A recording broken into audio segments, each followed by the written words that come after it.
కృప కలిగిన ప్రభువా, మీ ఘననామాన్ని స్తుతిస్తున్నాము. మరొక పునరుద్ధానం మీ పాదాల దగ్గర ఉండే భాగ్యాన్ని మీరు మాకు ఇచ్చారు. గడిచిన దినములు మీరు అనుగ్రహించినటువంటి క్షేమం అంతటిని బట్టి మీ కృతజ్ఞతలు. మా జీవితంలో సమస్తము కూడా మీరు అనుగ్రహించిన కృప మాత్రమే ఎరిగి ఈ దినము మిమ్మల్ని ఆరాధించడానికి ఇంతవరకు మాకు అనుగ్రహించినటువంటి ధన్యతను బట్టి మిమ్మల్ని స్తుతిస్తున్నాం. మీ ప్రజగా, మీ సొత్తుగా రక్షించబడి రక్షణతో మీ యొక్క నామమును స్తుతించగలిగిన కృప మాలో అనేకులకు మీరు అనుగ్రహించారు. ఇంకా ఆ యొక్క వారసత్వంలోకి, ఆ రక్షణలోకి రాని వారిని కూడా మీరు నడిపించమని ప్రార్థిస్తూ, వాక్యమై ఉన్న దేవుడవు నాయన, మాతో మీరు మాట్లాడండి. అంత్య దినాల్లో ఉన్నాం. అపాయకరమైనటువంటి పరిస్థితులు గుండా మరి ప్రపంచము, దేశాలు, ప్రజలు ప్రయాణం చేస్తూ ఉండగా వారిలో ఒక్కరుగా మేము ఉండటము కాదు కానీ ప్రత్యేకించబడినటువంటి నీ ప్రజగా మేము ఈ యొక్క సత్యమును ఎరిగి, ధైర్యము కలిగి, విశ్వాసముతో కలిగి మీరు మాకు అనుగ్రహించినటువంటి యొక్క రక్షణ భాగ్యమును యొక్క ప్రాముఖ్యతను ఎరిగి అంతవరకు నమ్మకంగా నిలవగలిగినట్లుగా నమ్మకమైన జీవితం అందరికీ దయచేయమని ప్రార్థన చేస్తున్నాం. అందుకొరకు మాకు నాయన శారీరక ఆహారము ప్రతిదినము మీరు పోషిస్తూ వచ్చినట్లుగానే ఆత్మీయ ఆహారంతో ఈ దినం మమ్మల్ని బలపరచండి. మాతో మీరు మాట్లాడండి. కూడిన ప్రతి ఒక్కరిని కూడా నువ్వు మాత్రం ఎరిగిన దేవుడు గనక దేవా, మరి ప్రతి ఒక్కరితో మీరు మాట్లాడమని ప్రార్థన చేస్తున్నాం. నిలబడిన నీ దాసుడు బలహీనుడే, మాట్లాడేది మీరైతే పరిశుద్ధాత్మ దేవుడా మీ దాసుడు నుండి మీరు మాట్లాడి మీ జీవవాక్యం చేత మమ్మల్ని అందరినీ స్థిరపరచమని ప్రార్థిస్తూ, ప్రార్థించబడిన ప్రతి ఒక్క వ్యక్తులను మా ముందు తీసుకొచ్చారు. వారందరినీ మీరు దీవించి సమస్త మహిమ మీరే పొందుకొనమని ప్రభువైన యేసుక్రీస్తు వారి యొక్క శ్రేష్ఠ నామంలో ప్రార్థించి స్తుతించి వేడుకుంటున్నాం మా పరమ తండ్రి. ఆమేన్. రండి, దేవుని యొక్క పరిశుద్ధ గ్రంథం నుండి యాకోబు పత్రిక, యాకోబు రాసినటువంటి పత్రిక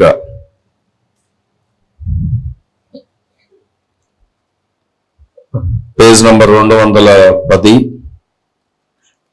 యాకోబు పత్రిక 1వ అధ్యాయము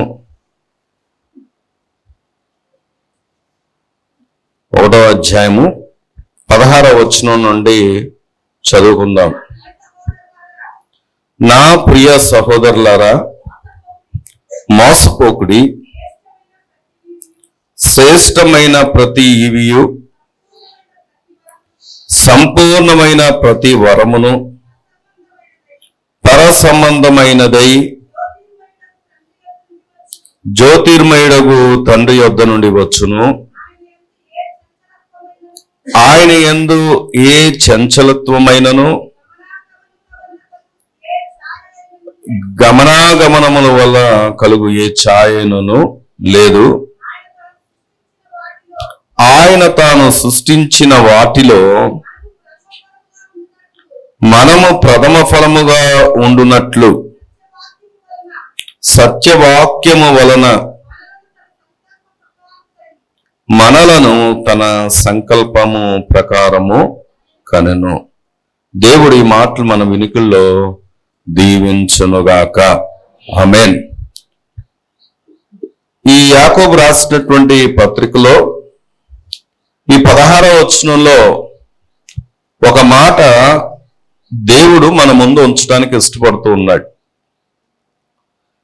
ఎందుకు ఈ మాట దేవుడు మన ముందు ఉంచాలని ఇష్టపడుతున్నాడు అంటే, నేటి దినంలో అనేకులు వేటి గుండా వెళ్తున్నారు అంటే మోసపరచబడుతున్నారు. ఆ మోసపరచబడుతున్నటువంటి స్థితి నుండి మనలను సత్యము చేత ఆ మోసానికి గురి కాకుండా ఉండడానికి ఆ సత్యవాక్యాన్ని మన ముందుకు దేవుడు తీసుకొని వస్తూ ఉన్నాడు. మీకు అర్థం అవ్వాలంటే ఒక చిన్న ఉపమానం చెప్తాను నేను. ఒక తండ్రికి ఒక కుమార్తె ఉంది. ఆ కుమార్తె తన జీవితాన్ని బట్టి ఎప్పుడు కూడా సంతోషించట్లేదు. ఆమె ముందుకు ఏదైతే వస్తున్నటువంటి పరిస్థితులైతే ఉన్నాయో ఆ పరిస్థితులను తట్టుకోలేక, సహించలేక, భరించలేక తనకు కలుగుతున్నటువంటి కష్టాలు, శ్రమలను బట్టి దేవుని అనేకసార్లు నిందించడం ప్రారంభిస్తూ ఉంది. చాలాసార్లు తండ్రి దగ్గరికి వచ్చి, జాగ్రత్తగా వినండి, తండ్రి దగ్గరికి వచ్చి, ఏంటి నాన్న నా లైఫ్ ఎప్పుడు ఇంతేనా, దేవుడు నాకు ఒక్కసారన్నా సంతోషం ఇవ్వలేదు, ఎప్పుడు నా జీవితంలో ఇదే జీవితమా, అసలు నేను ఎందుకు బ్రతుకుతున్నాను, ఏం ప్రయోజనం, అది దేవుడేంటి ఇలాంటి అన్యాయస్తుడిగా ఉన్నాడు అన్నట్లుగా దేవుణ్ణి దూషణకరంగా తండ్రి ముందు మాట్లాడుతున్నప్పుడు తండ్రి ఏం చేశాడంటే, ఇదిగో మనకు స్టవ్ ఉంది కదా, స్టవ్ మీద 3 గిన్నెలు పెట్టి మంట అంటించమన్నాడు, దాంట్లో నీళ్లు పోయమన్నాడు. దాంట్లో నీళ్లు పోసి గిన్నెలు పెట్టి స్టవ్ను 3 బన్నలు ఉన్నటువంటి ఆ స్టవ్ను వెలిగించినప్పుడు ఒక దాంట్లో బంగాళదుంప వేయమన్నాడు, ఒక దాంట్లో కోడిగుడ్లను వేయమన్నాడు, ఒక దాంట్లో కాఫీ పొడిని వేయమన్నాడు.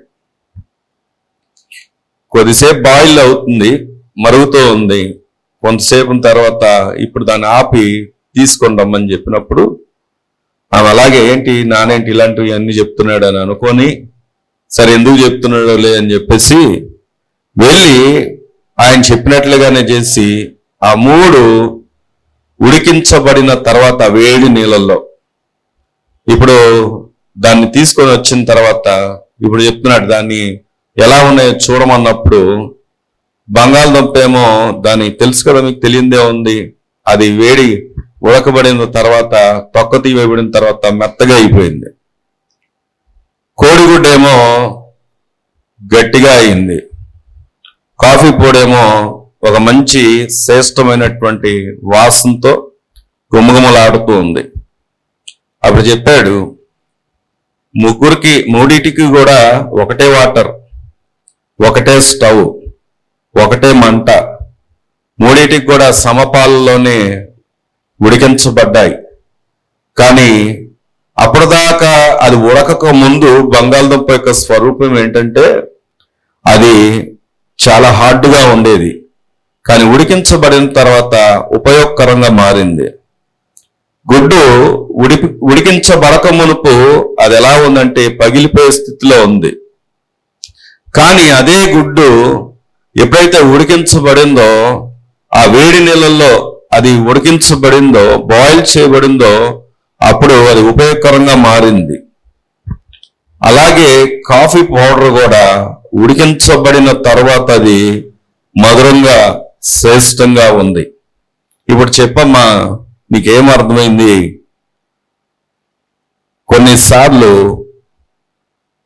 ఆ యొక్క కాల్చబడే స్థితి, ఆ మండించబడే స్థితి ఒక మంచి స్వరూపంలోకి తీసుకురావడానికి అది ఉపయోగించబడుతుంది. అలాగే మన జీవితంలో కూడా దేవుడు కొన్ని ఏం చేస్తాడంటే అనుమతిస్తాడు, కానీ కారణం నిన్ను విడిచిపెట్టడానికి కాదు, కానీ దానిలో నుండి నువ్వు ఒక మంచి స్వరూపంలోకి, ఒక మంచి అనుభవంలోకి రావడానికి దేవుడు ఇంకా నిన్ను సమీపంగా ఆయనకి ఇష్టంగా మార్చుకోవడానికి కొన్ని అనుమతిస్తాడు. అంత మాత్రాన ఆయన అన్యాయస్తుడు కాదన్నప్పుడు ఆ కుమార్తెకు తన జీవితం గురించినట్టు ఒక అనుభవం నేర్చుకుందంట. దేవుని స్తోత్రం కలుగును గాక. అయితే ఈరోజు ఈ మాట ప్రభు మనతో ఎందుకు మాట్లాడుతున్నాడు? ఈరోజు ఈ మాట మన దాకా ఎందుకు తీసుకొచ్చాడంటే, చెప్పకనే చెప్పాలి అంటే మనలో కూడా చాలా మంది ఈ పరిస్థితుల గుండానే వెళ్తున్నాం. చాలా మంది తమ పరిస్థితులను బట్టి తమను తాము నిందించుకుంటూనే ఉన్నారు. తమ పరిస్థితులను బట్టి చాలా మంది తాము నిందించుకుంటూ మాత్రమే కాదు, తన ఇంటి వారిని, తర్వాత ఇంకా చెప్పాలంటే ఆఖరికి దేవుణ్ణి కూడా నిందిస్తూ లేకపోతే ఆయన మీద ఆధారపడాల్సినంతగా ఆధారపడకుండా వెళుతూ మనను మనమే మోసపుచ్చుకుంటున్నాం గనకే దేవుడు ఈ రోజు ఈ మాటను మన ముందుకు తీసుకొని వస్తున్నాడు. అదేమని అంటే చూడండి, మరొకసారి ఆ మాటను చదువుకుంటే చూడండి 16వ వచనం, నా ప్రియ సహోదరులారా మోసపోకుడి. దేవుని స్తోత్రం చెప్దామా? దేవుని వాక్యం ఈరోజు మనం చూడబోతున్నటువంటి అంశం ఏంటంటే మోసపోకుడి. నీ పక్కన ఉన్న చెప్పడం మాట ఏంటంట మోసపోకుడి. అదేంటండి మోసం అంటే? మేము ఏదో బిజినెస్ లోనో లేకపోతే ఎవరో ఉద్యోగం ఇప్పిస్తానని డబ్బులు తీసుకునో లేకపోతే ఈ భౌతికపరమైనటువంటి ఏదో విషయంలో ఎవరో మనకు సహాయం చేస్తారని చేయకపోవడము, ఇస్తానన్నట్టుగా ఇవ్వకపోవడము, ఇది మోసం అనుకుంటాము. కానీ వాక్యం మనని హెచ్చరిస్తున్నమాట. అమ్మా వినండి, వాక్యం మనని హెచ్చరిస్తున్నటువంటి మాట ఏంటంటే, నువ్వు భౌతికపరమైనటువంటి మోసం గురించి ఆలోచన చేస్తున్నావు, కానీ దుష్టుడు లేదా సాతాను లేదా అపవాది మన ఏం చేస్తాడంటే మోసపుచ్చుతాడు. ఈ అంత్య దినాల్లో మనల్ని మోసపుచ్చి ప్రభు యొక్క సంపూర్ణమైనటువంటి ఆ యొక్క శక్తి, ఆయన యొక్క ఆలోచన ప్రణాళిక నుండి వాడు దూరం చేయడానికి నిన్ను మోసపుచ్చేవాడుగా ఉన్నాడు కనుకే యాకోబు ద్వారా దేవుడు మనతో ఈరోజు మాట్లాడుతున్నాడు. రండి వాక్య భాగంలోకి మనం ముందుకు వెళ్ళినట్లయితే అక్కడ గమనిస్తే మళ్ళొకసారి నేను చదువుతున్నాను ఆ మాట, నా ప్రియ సహోదరులారా ఏమని చెప్తున్నాడు చెప్పండి? మోసపోకుడి. ఎందుకు మోసపోవద్దు? మోసపోకుడి అనేది ఒక చెప్పాలంటే క్రియాపదం. నీ పక్కన చెప్పండి మాట క్రియాపదం అని. క్రియలు లేని విశ్వాసం మృతం. ఇది క్రియాపదం, ఆప్షన్ కాదు, ఖచ్చితంగా చేయాల్సిందే.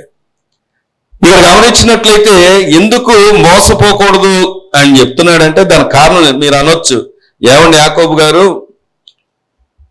మా పరిస్థితి మీకుంటే తెలుస్తుంది, మేము ఎలాగా దేవుని మీద ఆధారపడగలవండి అంటే ఆయన అంటాడు, అయ్యా అసలు దేవుని కొన్ని ఆలోచనలు ఉన్నాయి మన ఎడల, దేవుని కొన్ని ఉద్దేశాలు ఉన్నాయి మన ఎడల, దేవునికి ఒక ఉద్దేశంలో ఉన్నాం కనుకనే మనల్ని ఏర్పరచుకున్నాడు. ఆ ఏర్పాట్లో ఉన్నటువంటి నిన్ను సాతాను దొంగిలించడానికి వాడు నీ ముందు అనేకమైనటువంటి కుయుక్తులతో వస్తాడు. ఎలా వస్తాడంటే, ఇదిగో ఆదిమ కాలంలోనే ఆదాము అవ్వల దగ్గర వారు ఎంతో సంతోషంగా దేవుని యొక్క ప్రణాళికలో ఉన్నప్పుడు, వినాలి, దేవుని ప్రణాళికలో ఉన్నప్పుడు, దేవునితో ఆనందిస్తున్నప్పుడు, సంతోషిస్తున్నప్పుడు వాడు ఏం వేశాడంటే ఒక అనుమానపు బీజాన్ని వేశాడు. ఏంటి అనుమానపు బీజం అంటే, చూసారా ఆ పండు తినొద్దన్నాడు దేవుడు, ఆ పండు తింటే మీరు కూడా ఏమవుతారంటే దేవుళ్ళలాగే ఉంటారు అని చెప్పినప్పుడు వారు వెంటనే అనుకున్నారు, అయ్యో దేవుడు ఇంతకాలం మాతో ఉన్నాడు, మేము దేవుడు ఒకటే అనుకున్నాము, కానీ ఇప్పుడు గమనిస్తే ఆయన మాకు ఈ వ్యత్యాసాన్ని ఉంచాడా అని చెప్పేసి ఆ తినవద్దన్నటువంటి పండును తిన్నారు. పాపం భూమి మీదకి వచ్చింది, మరణాన్ని కన్నారు. అయితే ఈరోజు ఈ మాట చూడండి, ఆలోచన చేయండి.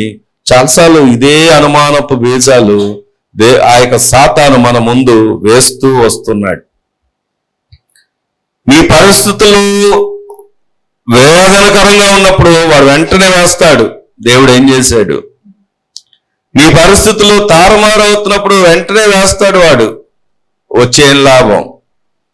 ఎవరు నీకు సహాయం? ఎవరేం చేశారు? కానీ దానిలో దేవుడికి ఉన్నటువంటి ఆలోచన ఏంటి, ఆయన ప్రణాళిక ఏంటి నీకు అర్థం కావాలి అంటే మొట్టమొదటి సత్యం అక్కడ గమనిస్తే 17వ వచనం చదువుకుందాం. మొదటి సత్యం ఏం చదువుదాం చూడండి. శ్రేష్టమైన ప్రతి ఈవియు సంపూర్ణమైన ప్రతి వరమును పర సంబంధమైనది జ్యోతిర్మయుడగు తండ్రి యొద్ద నుండి వచ్చును. దేవుని స్తోత్రం చెప్దామా? హల్లెలూయా. నువ్వు మోసపుచ్చబడకుండా ఉండడానికి దేవుడు నీ ముందుకు తీసుకొస్తున్నటువంటి ఒక సత్యం ఏంటి అంటే, ఆయన నీకు శ్రేష్టమైన ఈవులను ఇచ్చే దేవుడు. నీ పక్కన చెప్పండి అన్నమాట. ఏమిచ్చే దేవుడు? మనం అడిగినవి అరాకొరాగా మన కోరినవి మనకు తోచినవి కాదు ఇచ్చేది. ఆయన దేవుడు ఇచ్చేది ఏదైనప్పటికీ కూడా ఎలా ఉంటదంటే శ్రేష్టంగా ఉంటది. ఆ శ్రేష్టత మనం అనుకునేటటువంటిది కాదు. అది ఆత్మ సంబంధమై పర సంబంధమై జ్యోతిర్మయుడు తండ్రి యొద్ద నుండి మనకు అనుగ్రహించబడుతుంది. ఈరోజు దేవుడు మనకిస్తున్నటువంటి శుభ సందేశం ఏంటంటే ఈ శ్రమలు లేకపోతే ఈ తాళలేనటువంటి పరిస్థితులు, నిందలు, అవమానాలు, కష్టాలు, అనారోగ్య పరిస్థితులు ఇది ఏమైనప్పటికీ సరే వాటన్నిటిలో నుండి కూడా విడిపించుటకు సమర్థుడు, వాటన్నిటి నుండి తప్పించుటకు శక్తిమంతుడు. వాటిలో కూడా నిన్ను ఆయన కొరకు మలుచుకోగలిగినటువంటి గొప్ప ప్రణాళిక కలిగినటువంటి దేవుడు, శ్రేష్టమైనటువంటి మంచి ఈవులనిచ్చే దేవుడు మన దేవుడు మనకున్నాడు. ఆమేన్. అందుకే చూడండి, దేవుని వాక్యంలోంచి చూస్తే ఆయన అంటాడు, దేవుని వాక్యంలోంచి చూద్దాం. చూడండి, కొరింథీ ఈ మాటని ఇలా ఉంచి, మూలవాక్యాన్ని ఇలా ఉంచి, కొరింథీ మొదటి పత్రిక 10వ అధ్యాయం 13వ వచనాన్ని కనుక మనం చదువు. సాధారణముగా మనుషులకు కలుగు శోధనలు తప్ప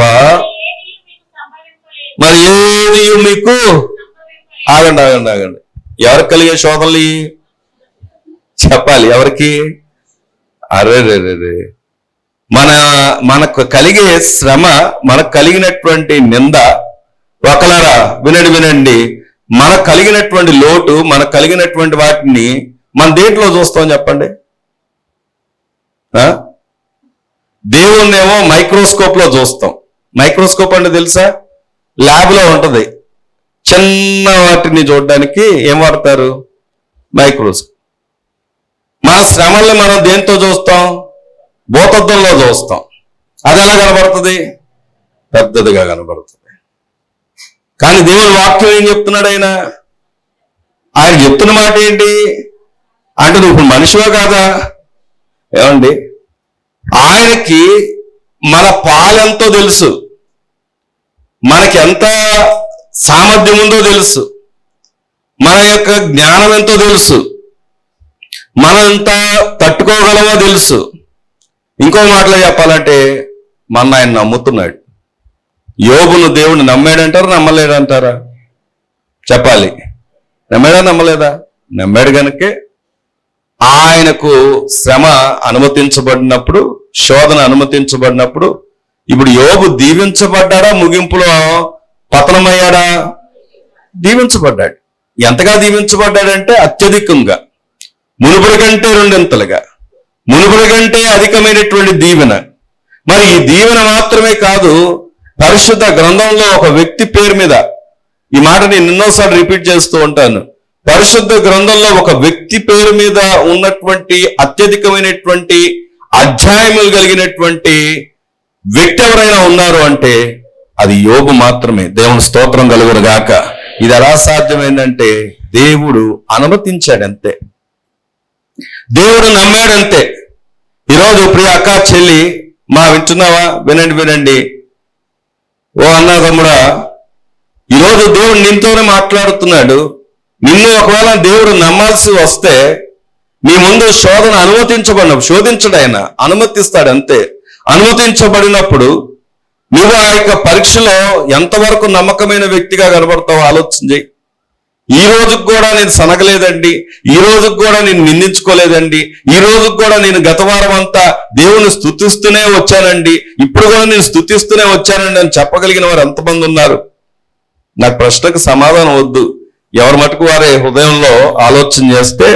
దేవుడు రోజు చెప్తున్నటువంటి మాట ఏంటంటే, సాధారణముగా మనుషులకు కలుగు శోధన తప్ప మరి ఏదియో నీకు సమయం అంటే దేవునికి తెలియకుండా జరిగేది ఏదైనా ఉందా? లేదు. మరి ఏది నీకు సంభవింపలేదు. దేవుడు ఎవరంట? నమ్మదగిన వాడు. అదే దేవుని గురించి తిమోతి పత్రికలో రాయబడిన మాట ఏంటంటే, మనము నమ్మదగిన వారము కానప్పటికీ ఆయన ఎవరంట? నమ్మదగినవాడంట, నమ్మదగినవాడు.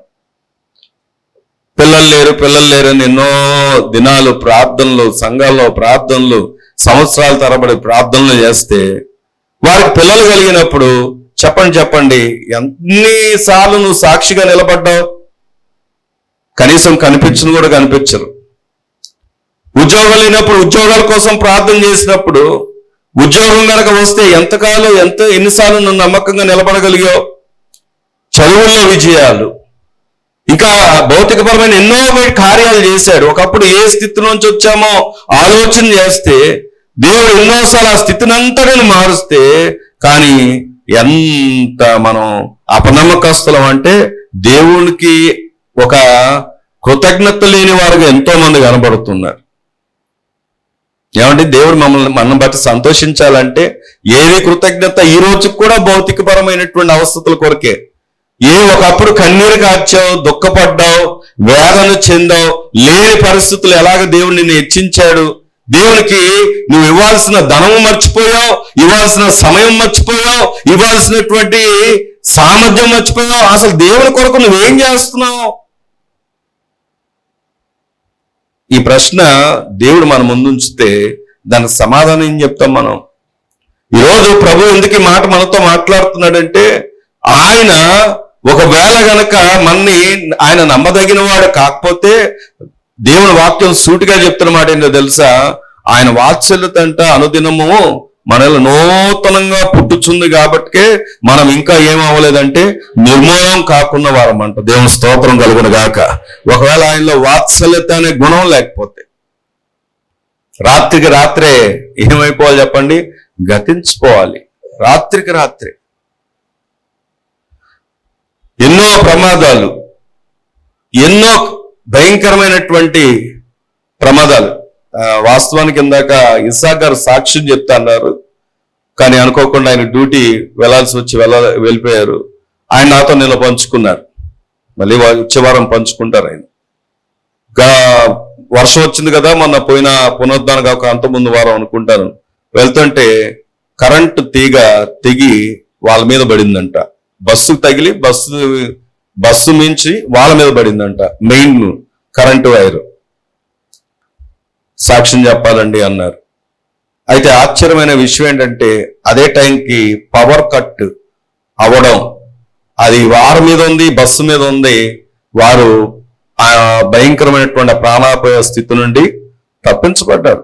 దేవుని స్తోత్రం కలుగును గాక. అంటే ఎందుకు ఈ మాటను జ్ఞాపకం చేస్తున్నానంటే, ఎవరు తప్పిస్తారు? ఆ క్షణానికి ఎవరు వెళ్ళి సహాయం చేయగలుగుతారు? చాలాసార్లు మనుషుల మీద ఆధారపడి మనుషులు చేయలేదని మనుషుల మీద నిష్ఠూరాలు పోయి ఎన్నోసార్లు మనుషులకి దేవునికి కూడా దూరంగా ఉంటున్నటువంటి ఆలోచన విధానం నుంచి మనం బయటికి రావాలి. దేవుడు సూటిగా మాట్లాడుతున్న మాట ఏంటంటే, ఆయన నమ్మదగిన వాడు.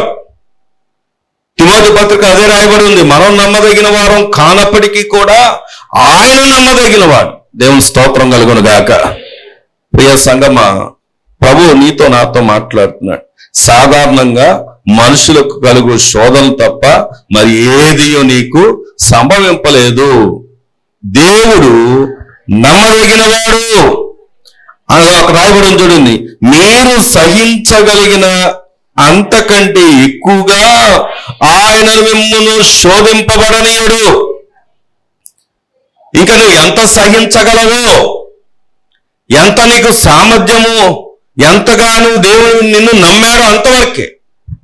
ఈరోజు ఆలోచన చేయండి, అమ్మగారు ఆ దినాన శోధింపబడకుండా, ఆ దినాన రుణాలు పాలు కాకుండా, ఆ దినాన మరణానికి మరి చనిపోవడానికి బ్యారేజ్ దగ్గరకు వెళ్లకుండా, ఆ దినాన ఇక స్థితిలోంచి దేవుని స్వరం వినబడకుండా, ఆ దినాన ఇక స్వరం వినబడిన తర్వాత తిరిగి తన ప్రయత్నాన్ని విరమించుకొని వెనక్కి వచ్చి మరి ఒక సంఘంలో ఒక పాత్రగా వాడబడుకుండా, తర్వాత మరి దేవుని పిలుపుని అందుకొని దేవుని ఏర్పాట్లో మరి సేవలోకి రాకుండా, ఏమన్నా సేవలోకి వచ్చిన తర్వాత ఆ స్థితిని అంతటిని మార్చి ఈరోజు అనేక మందికి తల్లిగా దేవుడు నియమించకుండా ఆ దినం జరిగినటువంటి ఆ సంఘటన వారి లైఫ్ లో లేకపోతే ఈరోజు ఇంత గొప్ప కుటుంబం ఉండేదా? ఇంతమంది ఆత్మల రక్షణార్థమై మరి ప్రార్థించే తల్లిగా మరి సేవలో మరి దేవుడు నిలబెట్టుకున్నాడంటే ఆ దినం ఆ శోధన దేవుడు వారిని నమ్మాడు గనక దేవుడు అనుమతించాడు. దేవుని స్తోత్రం కలుగును గాక. కాబట్టి ఈరోజు అర్థం కావాల్సింది ఏంటంటే, నువ్వు చూడాల్సింది భౌతికమైనటువంటి శ్రమను కాదు, భౌతికపరమైనటువంటి కొదువును కాదు. దేవుడు నీతో నాతో మనందరితో మాట్లాడుతున్నాడు. దేవుడు నిన్ను ఎంత నమ్ముతాడో, ఎంతగా ఆయన నీ మీద నమ్మకాన్ని ఏర్పరచుకుంటాడో అంతగా మాత్రమే నీ విషయంలో ఆయన ఏంటంటే శోధనని అనుమతిస్తాడు. అక్కడ అదే అంటాడు కదా, సహించగలిగినంత, మీరు సహింపగలిగినంత కంటే ఎక్కువగా ఆయన మిమ్మల్ని శోధించడం రాయలేదు, శోధింపబడని. అంటే ఆయన శోధించేవాడు కాదు, సాతాను శోధిస్తున్నప్పుడు ఆయన ఎంతవరకు అనుమతిస్తాడంటే వాడికి కొన్ని బౌండరీస్, లిమిట్స్ పెట్టాడు. దేవుని స్తోత్రం కలుగును గాక. దాని దాటి రావు. నేను సహజంగా ఏదో ఒకటి చదువుకుంటా ఉంటే, అడవికి రాజు ఎవరు అంటే సింహం అని రాయబడి ఉంది. దాని పక్కనే నక్క ఫోటో వేశారు, నక్క తోడేలు ఫోటో, తోడేలు నక్క మొత్తానికి వేశారు. ఇది ఎంత సింహం అయినప్పటికీ, ఎవరో చూశాను నేను స్టేటస్, మరి మొత్తానికి ఎంత సింహం అయినప్పటికీ దాన్ని జూలో ఏం చేస్తారంట, ఆడిస్తారంట. కానీ అదే జూలో లేకపోతే అదే సర్కస్ లో ఎవరు ఉండరంట. ఎప్పుడైనా చూసారా నక్కను ఆడించడం? ఎందుకో చెప్పండి. అది ఏంటంట, జిత్తులు మారి. కానీ దేవుడు వాక్యం చెప్పే మాట ఏంటంటే, దేవుడు తప్పించే విధానం ఏంటంటే, ఆఖరికి వేటగాని ఉరిలో నుండి కూడా దేవుడు ఏం చేయగలడంటే నిన్ను తప్పించగలడంట. దేవుడు స్తోత్రం కలుగును గాక. ఎందుకంటే వాడు ఎన్ని జిత్తులు వేసినా, ఎన్ని ప్రయత్నాలు చేసినా, ఎన్ని రహస్యమైనటువంటి ఆలోచనలు చేసినా, దేవుడు అనుమతి లేకుండా దేవుని దాటి నిన్ను టచ్ చేయగలిగింది ఏదీ లేదు. కాబట్టి నీ పక్కన చెప్పండి, మోసపోకూడదు అని చెప్పండి, దేవుడు నమ్మదగిన వాడు అని చెప్పండి. దేవుడు ఎవరు చెప్పండి? రోజు ఈ మాట జ్ఞాపకం చేసుకోండి. దేవుడు ఎవరు చెప్పండి? నమ్మదగిన వాడు. మోసపోకుడి, శ్రమను బట్టి మోసపోకుడి, అపవాది చేసే ఆ యొక్క కుయుక్తులను బట్టి మోసపోకుడి. నిన్ను నువ్వు నిందించుకుంటూ ఏదో జరుగుతున్న పరిస్థితులకు తలొగ్గి ఇక నా లైఫ్ వేస్ట్లే, నేనెందుకులే అన్న ఆ ధోరణిలోకి వెళ్ళకండి. మనకు దేవుడు ఎవరున్నారంటే నమ్మదగిన దేవుడు ఉన్నాడు. దేవుని స్తోత్రం కలుగును గాక.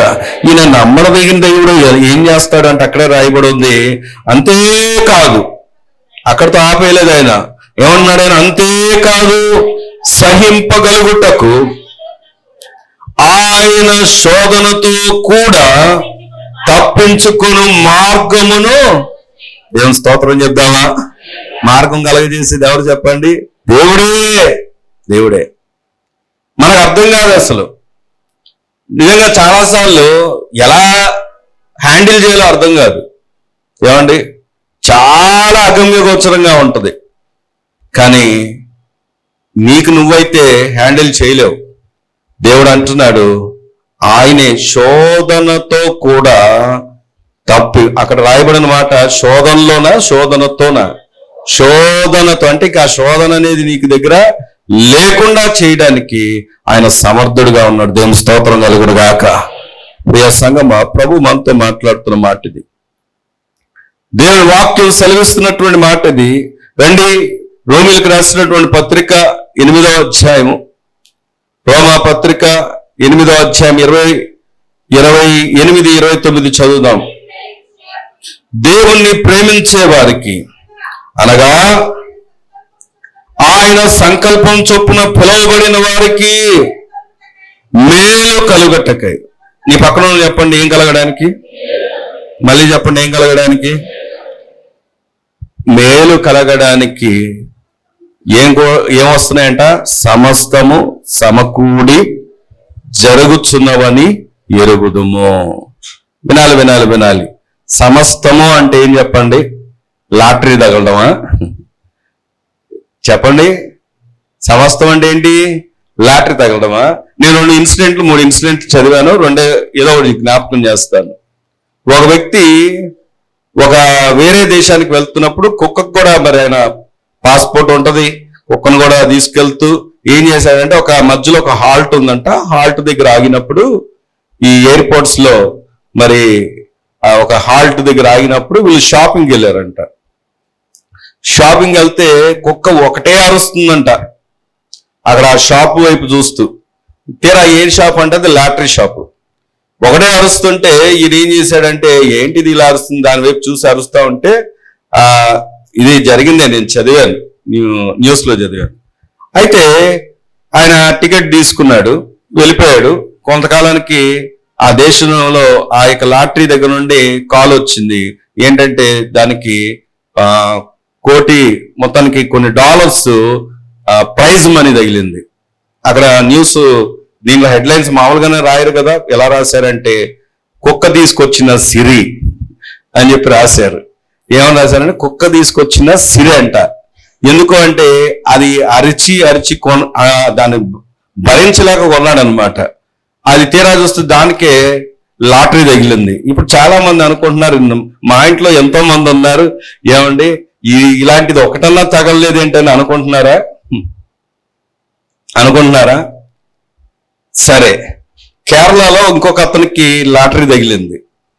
అతను కొన్ని రోజులకి ఆయన న్యూస్ ఛానల్స్ తో మాట్లాడుతూ చెప్పిన మాట ఏంటంటే, నాకు అనవసరంగా లాటరీ తగిలింది, లాటరీ తగిలిన దగ్గర నుండి నాకు మనశ్శాంతి లేదు. ఎందుకంటే మొదటేమో ట్యాక్సులకి చాలా కట్ అయిపోయింది, మిగిలిన అమౌంట్ కి ప్రతి ఒక్కడు రాత్రి లేదు పగలు లేదు ఫోన్లు, అసలు నిద్ర లేకుండా చేస్తున్నారు, ప్రశాంతత లేకుండా చేస్తున్నారు. ఎంతో మంది బంధువులుగా దగ్గరగా స్నేహితులుగా ఆత్మీయులుగా ఉన్న వాళ్ళందరూ దూరం అయిపోయారు. ఎందుకంటే ఈ ధనము మమ్మల్ని దూరం చేసిందని చెప్పారు. నేను అనవసరంగా నేను చాలా బాధపడుతున్నాను లాటరీ తగిలి అని అన్నాడు. ఇప్పుడు చెప్పండి, సిరి మంచిదంటారా కాదంటారా? మనసులో మాత్రం ఫస్ట్ డే బాగుంది అనుకుంటున్నారు చాలా మంది. నీకు విషయం చెప్పనా, భౌతికమైన సిరి ఒకవేళ కొంత తాత్కాలికమైనటువంటి సంతోషాన్ని ఇస్తుందేమో, ఇవ్వదని చెప్పను, ఇస్తుందేమో, కానీ దేవుడిచ్చే ఆశీర్వాదం అది ఆత్మ సంబంధమైనది, అది ఎన్నడూ తొలగించబడింది, అది నిరంతరం నిలిచి ఉండేది. అందుకే దేవుణ్ణి ప్రేమించే వారికి, ఆయన సంకల్పం చొప్పున పిలువబడిన వారికి దేవుడిచ్చే శ్రేష్టమైన ఈవి ఎలాంటిది అంటే, ఆయన అంటాడు సమస్తంలో ఏముంటుందో తెలుసా? ఆనందం ఉంటుంది, దుఃఖం కూడా ఉంటుంది, సమస్యలు కూడా ఉంటాయి. ఎందుకో తెలుసా? ఆ క్షణాన ఆ సమస్య ఆ శోధన నిన్ను దేవునికి దూరం చేయదు, ఇంకా దేవునికి సమీపంగా చేస్తుంది. దేవుని స్తోత్రం కలుగును గాక. అందుకే చూడండి, దేవుని వాక్యం దగ్గరకు వచ్చి ఆలోచన చేస్తే ఈ మాటని ఇలా ఉంచి ఫిలిప్పీలకు రాసినటువంటి పత్రిక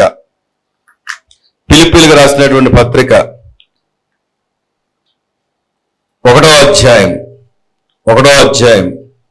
29వ వచనం చదువుదామా? ఏలయనగా మీరు నా యందు చూచినట్టు నా యందు ఉన్నదని మీరిప్పుడు వినుచున్నట్టు పోరాటం మీకును కలిగి ఉన్నందున. ఒక్క మాట వినండి. అక్కడ ఏమని రాయబడి ఉంది? మీరు నన్ను చూశారు, నా యందు మీరు విన్నారు, కాబట్టి మీకు ఏం దొరికింది అంటే ధనం. ఏమొచ్చింది? మీ పక్కన వాళ్ళు చెప్పండి, ఏంటది? ఏంటో పోరాటం అంటే అసలు మన ఈ యూట్యూబ్ ఛానళ్ళు ఎంత భయంకరమైన వ్యక్తులు అంటే, ఆ యుద్ధం ఆపేశారు ఎప్పుడో, వీళ్ళు ఇంకా ఛానల్స్ యుద్ధం చేస్తానే ఉన్నారు. ఎలాంటి ప్రవీణ్ కుమార్ గారిది కూడా అలాగే, అది ఒక దగ్గర అయిపోయింది, కానీ వీళ్ళు ఇప్పటికీ కూడా దాన్ని తవ్వుతానే ఉంటారు. ఎంతగా అంటే అక్కడెక్కడో పాకిస్తాన్ లో బాంబు వేశారు మన వాళ్ళు, అది మండిపోయింది, అది అణుది స్థావరం మీద పడింది, అది లీక్ అయిపోతుంది, ప్రజలందరూ గగ్గోలు పెట్టేస్తున్నారు, ప్రధాని పారిపోయాడు, ఆ యొక్క ఆర్మీ చీఫ్ పారిపోయాడు, అక్కడ అదేం లేదు అక్కడ. వీళ్ళు ఇంకా దాన్ని అదే అదే అదే అదే ఆ లేని పోని మాటలు. ఇజ్రాయెల్ దగ్గర కూడా అంతే. ఇజ్రాయెల్ ఒక సమయానికి మొత్తం అంతా అక్కడ సమాధానంగా ఉంటే వీళ్ళు ఇప్పటికీ కూడా అదిగో లెబానాన్ మీద వేశారు, సిరియా మీద వేశారు, ఇరాక్ మీద వేశారంటే ఆయన శ్రీకాంత్ నక్రకంట్ అని ఒక ఆయన ఉంటాడు, ఆయన అంటాడు కొన్ని ఛానల్స్ పేరు చెప్పి వీళ్ళకి ఏం పర్లేదండి, వాళ్ళు కేవలం క్యాష్ చేసుకోవడానికి ఈ మాటలు చెప్తున్నారు, వాస్తవానికి ఇక్కడ అది ఏం జరగట్లేదు అని.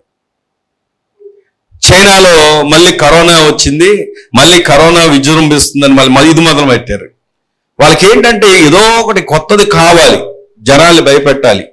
అక్కడ నుండి ఒక అతను చైనాలో నుండి వ్లాగ్స్ చేస్తాడు, అతను చెప్తున్నాడు మరీ అలాంటి తీవ్రమైనది ఏం లేదు ఇక్కడ, ఏం భయపడకండి అని చెప్పాడు. అంటే ఎందుకు ఈ విషయం చెప్తున్నానంటే ఇది ఆన్ గోయింగ్ ప్రాసెస్. ఏమండి, ప్రతిరోజు వినపడతా ఉంటది.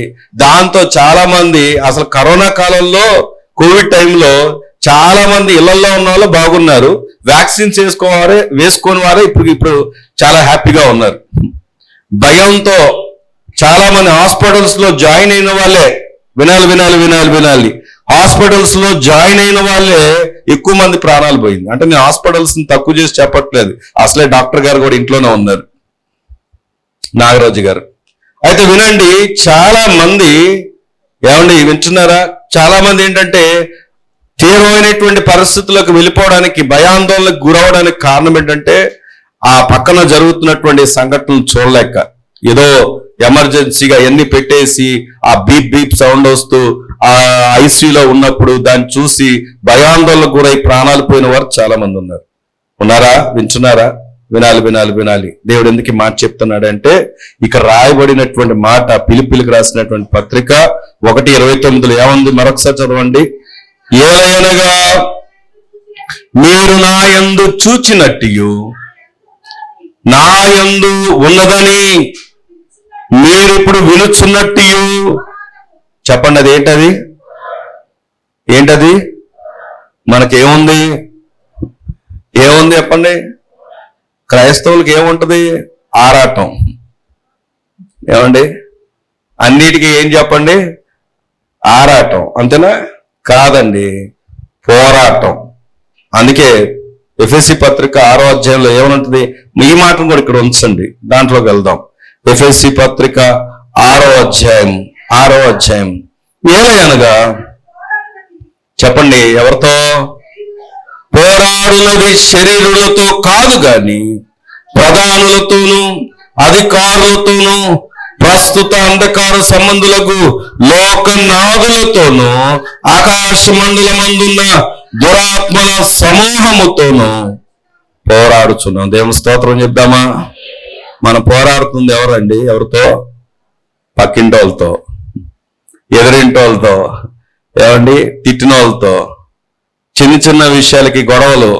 ఏమండి, చిన్న విషయాలు ఏదో ఇక్కడే పాతుకుపోతాం అన్నట్టుగా చిన్న విషయాలకి ఎన్నో చిన్న తాత్కాలికమైన వాటిలో ఏం చేస్తామంటే శత్రుత్వాలు పెంచుకుంటాం. గుంటూరులో అనుకుంటా, బెంగళూరులో ఒక ఇంజనీర్ అతను తన ఫ్రెండ్తో కలిసి సిగరెట్ తాగుతున్నాడంట. ఈలోపు ఒక కారు వచ్చి ఆగింది. కారులో ఉన్నతను కూడా ఒక సాఫ్ట్వేర్ ఇంజనీరే, ఇప్పుడు బయట ఉన్న సాఫ్ట్వేర్ ఇంజనీరే. కారులో అతను అన్నాడంట, అది బడిగొట్లోంచి సిగరెట్ కొనివ్వు అన్నాడంట. డబ్బులు ఇస్తాను, సిగరెట్ అందుకోనివ్వంటే ఇతను అన్నాడంట, కాదు తీసుకో, నువ్వు బతకొస్తుడో ఏంటి అన్నాడంట. అది వాళ్ళ కోపం తెప్పించింది. ఏం చేశాడంటే ఆ కారుతో ఆ వ్యక్తిని అక్కడికక్కడ గుద్ది చంపేశాడు. అక్కడే వెంటనే. చాలా చిన్న విషయం అది. అంటే చూడండి ఎంత భయంకరమైనటువంటి దినాలు, భయంకరమైనటువంటి ఉద్రేకమైనటువంటి ఆలోచనలు. ఈరోజు దేవుడు మనతో ఎందుకు మాట్లాడుతున్నాడంటే మనం ఏదో పుడింగని లేకపోతే అదని ఇదని విరవేయడానికి లేదు. చాలా భయంకరమైనటువంటి ప్రజలు, భయంకరమైనటువంటి పరిస్థితులు గుండా వెళ్తున్నాం. జ్ఞానంగా ఉండాలి, యుక్తంగా ఉండాలి. మనం పోరాడుతున్నది మనుషులతో కాదు. మనం అనుకుంటా మనిషి వాడిని అంతు చూస్తా, వాడంతు నన్నంటాడా, నా మీదకి వస్తాడా అని ఎంతో విర్రవీగుతూ ఉంటాం. కానీ ఒక మాట గుర్తుపెట్టుకోండి, వాళ్ళలో నుండి ఆ పనులు చేసేది ఎవరు అంటే దురాత్మలు. అక్కడ రాయబడి ఉంది కదా, మనం పోరాడుతున్నది ఎవరితో? శరీరులతో కాదు.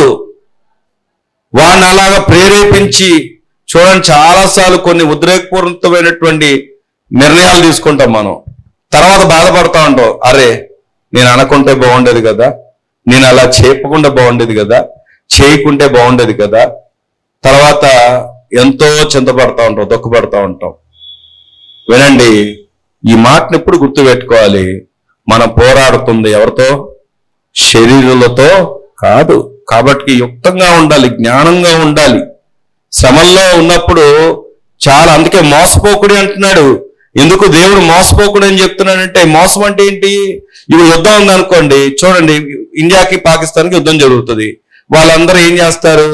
వీళ్ళ ఆర్మీ తీసుకొస్తారు, వాళ్ళ ఆర్మీ తీసుకొస్తారు, బాహిగా యుద్ధం జరుగుద్ది. ఎవరు సామర్థ్యాన్ని కొద్దీ, ఎవరు వారికి ఉన్నటువంటి బలాన్ని బట్టి వాళ్ళు గెలిపోస్తుంది. కానీ ఇప్పుడు తీవ్రవాదులు ఎలాగొస్తారు?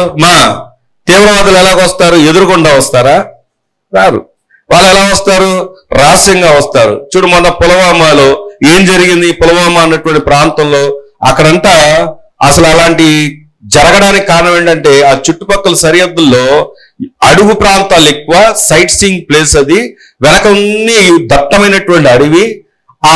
ఆ ప్రాంతానికి చేరుకోవడానికి ఆర్మీ వాళ్ళకి చాలా టైం పట్టిందంట. వీళ్ళు ఏదైతే ఆడుకుంటున్నారో, ఏదైతే ఎంజాయ్ చేస్తున్నారో, చుట్టూ ఏముందంటే ఫెన్సింగ్ ఉంది, రెండు దారులు ఉన్నాయి. ఒకటి ఎంట్రన్స్ ఉంది, ఒకటి ఎగ్జిట్ ఉంది. అందుకని ఒకటి ఏంటంటే ఎంట్రన్స్ దగ్గర కాసుకున్నాడు, ఒకడేమో ఎగ్జిట్ అంటే వెళ్ళిపోయే దగ్గర కాసుకున్నాడు. మిగతా వాళ్ళు లోపల కాలుస్తూ వస్తున్నారు, ఒకడేమో వెనక నక్కున్నాడు అంట. అందుకని వీళ్ళు తప్పించుకోవడానికి అవకాశం లేదు. పారిపోవాలంటే మళ్ళీ అక్కడికే రావాలి, అయితే ఎంట్రన్స్ కి రావాలి, లేకపోతే ఎగ్జిట్ కి రావాలి. ఎవరో కొంతమంది ఏంటంటే బలవంతంగా తీగలుంటే, ఆ ఫెన్సింగ్ ఉంటే ఫెన్సింగ్ లేపి దాని కింద నుండి తప్పించుకున్నారే కాపాడబడ్డారు. ఈ విషయం ఎందుకు జ్ఞాపకం చేస్తున్నానంటే, తీవ్రవాదాలు ఎలా వస్తాడు అంటే చెప్పుకుంటూ బహిరంగంగా బాహ్యంగా వాడి బలాబలాలు చూపించడానికి రాడు, రహస్యంగా వస్తాడు, అనుకోకుండా వస్తాడు. ఇక్కడ సాతాను కుయుక్తులు కూడా, అపవాది తంత్రాలు కూడా, దురాత్మల ప్రభావం కూడా మనుషులు అలాగే ఉంటది. కాబట్టి మనం యుక్తంగా ఉండాలి, మనం జ్ఞానంగా ఉండాలి, మనం తెలివిగా ఉండాలి. మోసపుచ్చబడకుండా మనం ఉన్నది పోరాటం అని ఎరిగి ఎలా పోరాడాలంట? అక్కడ రాయబడి ఉంది, సర్వాంగ కవచమును ధరించుకోవాలి. సర్వాంగ కవచం అంటే మీకు తెలుసు. ఈరోజు తర్వాత ఇంటికి వెళ్ళిన తర్వాత చదువుకోండి. సర్వాంగ కవచం ఎవరైతే ధరించుకుంటారో అపవాది వాడిని ఏమీ కూడా చేయలేదు. దేవుని స్తోత్రం కలుగును గాక. మళ్ళీ మనం ఇందాక చదువుకున్న ఫిలిప్పీ పత్రికలోకి వస్తే, నేను ఆ మాటను అలా ఉంచమని చెప్పాను కదా. ఫిలిప్పీ పత్రిక 1:30 వచనం చదువుదాం. మనం ఎక్కడున్నాం తెలుసుకున్నాం కదా. ఎక్కడున్నాం మనం? ఏలైనగా మీరు నా యందు చూచినట్టు, నా యందు మీరు విన్నట్టు పోరాటం మీకు కలిగి ఉన్నందున క్రీస్తునందు విశ్వాసం ఉంచడం మాత్రమే కాక ఆయన పక్షంగా, అందరు చెప్పండి మాట, ఆయన పక్షంగా శ్రమపడుటయు ఆయన పక్షమున మీకు అనుగ్రహించబడెను. దేవుని స్తోత్రం చెప్దామా? విశ్వాసం మాత్రమే కాదు, అక్కడ రాయబడిన మాట ఏంటంటే ఆయన పక్షంగా మీరు ఏం చేయాలంట? శ్రమ పడాలంట. నీ పక్కన చెప్పండి, కొడతారేమో. ఏమండి? ఆయన పక్షంగా మీరేంటి చెప్పండి? శ్రమ పడాలి. అదేంటి? దేవుడి దగ్గరికి వస్తే లాభపడతాం అనుకున్నాం. ఏమండి? దేవుడి దగ్గరికి వస్తే బిల్డింగ్ల మీద బిల్డింగ్లు కడతారు అనుకున్నాం. దేవుడి దగ్గరకు వస్తే ఆస్తులు అంతస్తులు సంపాదిస్తాం అనుకున్నాం. దేవుడి దగ్గరకు వస్తే, ప్రభు దగ్గరకు వస్తే ఇక నా పేరు మారుమోగిపోతుంది అనుకున్నాం. మీకు విషయం చెప్పనా? యేసుక్రీస్తు వారు సువార్త పంచుతున్న దినాల్లో ఆయన రాజు అంటే మీరు అన్నట్టే అన్నాడు. ఆయన అందరూ అనుకున్నారు ఇక ఆయన గాడిదని ఎక్కిచ్చారు, ఆయన మీద ఆ పూల వర్షం జల్లిచ్చారు, ఆ యొక్క మట్టలన్నీ వేస్తూ ఏమని చెప్పారు? హోసన్నా హోసన్నా అన్నారు. ఎందుకో తెలుసా? ఆయన వాళ్ళందరి దృష్టిలో ఏంటో తెలుసా? ఈయన రాజు, తర్వాత రాజ్యపాలన చేస్తాడు. తీరా చూస్తే ఆయన ఎక్కడికి వెళ్ళాడు? సిలువ వేయబడ్డానికి వెళ్ళాడు. పట్టబడ్డాడు. ఆయన తను తాను అప్పగించుకున్నాడు. ఏ ప్రజలైతే ఇన్ని రాజు రాజు అన్నారో, ఏ ప్రజలైతే హోసన్నా హోసన్నా అని జయము జయమన్నారో, వాళ్ళు ఏమన్నారో తెలుసా? సిలువేయమన్నారు. ఎందుకో తెలుసా? వారు చూసిన కనులకు, వారు చూసిన ఆలోచనలకి యేసుక్రీస్తు వారు ఇక్కడ రాజపాలన చేస్తాడు అనుకున్నారు. అనలారా, సత్యం మనకు అర్థం కావాలి. ఈరోజు ప్రభు దగ్గరకు వచ్చినటువంటి మనం యేసుక్రీస్తు వారి దగ్గర రాగానే వెంటనే ఆరోగ్యాలు లేకపోతే అంతస్తులు ఇక్కడితో పరిమితం కాకండి. దేవుడు అవి ఇస్తాడు. ఎంతవరకు ఇవ్వాలని తెలుసు. ఇందాక మనం నేర్చుకున్నాం. ప్రతి శ్రేష్టమైన ప్రతి ఆశీర్వాదం, అలాగే సమస్తం కూడా సమకూడి జరుగుతున్నాయని విన్నాం.